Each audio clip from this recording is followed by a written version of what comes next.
আপনি কি জানেন বাংলাদেশের দেওয়ানি মামলাগুলো কোন আদালতে দায়ের করতে হয়? এছাড়াও বাংলাদেশের অধস্থন ও দেওয়ানি আদালতের স্তর বিন্যাসগুলোই বা কি কি?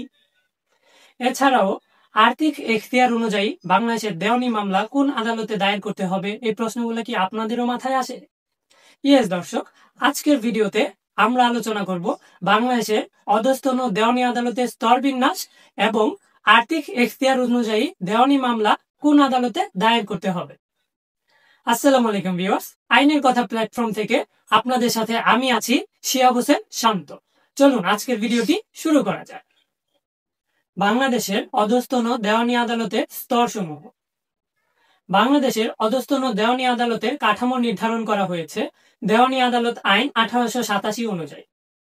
2001 সালের সংশোধনী অনুসারে দেওয়ানি আদালত আইন 1887 এর 3 ধারা অনুযায়ী বাংলাদেশের অধস্তন দেওয়ানি আদালত 5 ধরনের, যথা জেলা জজের আদালত, অতিরিক্ত জেলা জজের আদালত, যুগ্ম জেলা জজের আদালত, সিনিয়র সহকারী জজের আদালত, সহকারী জজের আদালত। প্রত্যেকটি আদালতেরই স্বতন্ত্র বিচারিক ক্ষমতা এবং জুরিসডিকশন বা এখতিয়ার রয়েছে। এই জুরিসডিকশন বা এখতিয়ারগুলো হতে পারে আদি এখতিয়ার, আপিল এখতিয়ার অথবা হস্তান্তরিত এখতিয়ার। চলুন দর্শক, এখন আমরা জেনে নেই বাংলাদেশে দেওয়ানি মামলার ক্ষেত্রে মামলার আর্থিক মূল্য অনুযায়ী কোন মামলা কোন আদালতে দায়ের করতে হবে। দেওয়ানি মামলার ক্ষেত্রে মামলার আর্থিক মূল্য 15 লক্ষ টাকা পর্যন্ত হলে মামলা দায়ের করতে হবে সহকারী জজের আদালতে। মামলার আর্থিক মূল্য 15 লক্ষ 1 টাকা থেকে 25 লক্ষ টাকা পর্যন্ত হলে সেই মামলা দায়ের করতে হবে সিনিয়র সহকারী জজের আদালতে। মামলার আর্থিক মূল্য যদি 25 লক্ষ টাকার অধিক হয় তাহলে উক্ত মামলা দায়ের করতে হবে যুগ্ম জেলা জজের আদালতে। এখানে একটি গুরুত্বপূর্ণ বিষয় জেনে নেওয়া যায়। দেওয়ানি কার্যবিধির 15 ধারায় বলা হয়েছে, মামলার আর্থিক মূল্য অনুযায়ী সর্বনিম্ন যে আদালত বিচার করতে পারবে সে আদালতে মামলা দায়ের করতে হবে।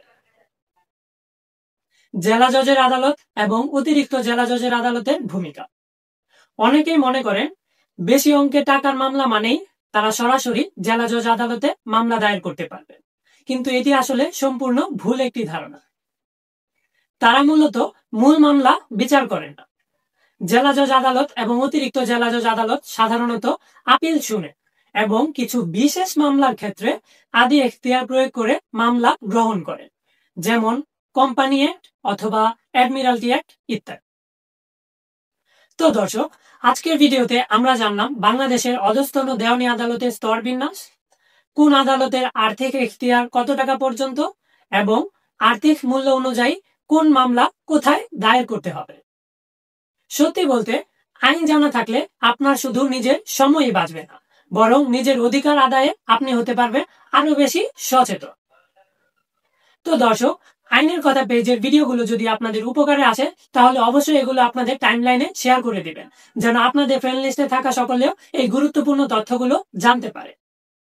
সকলেই ভালো থাকবেন, সুস্থ থাকবেন, আইনের কথা পেজটিকে ফলো করে রাখবেন। আল্লাহ হাফেজ।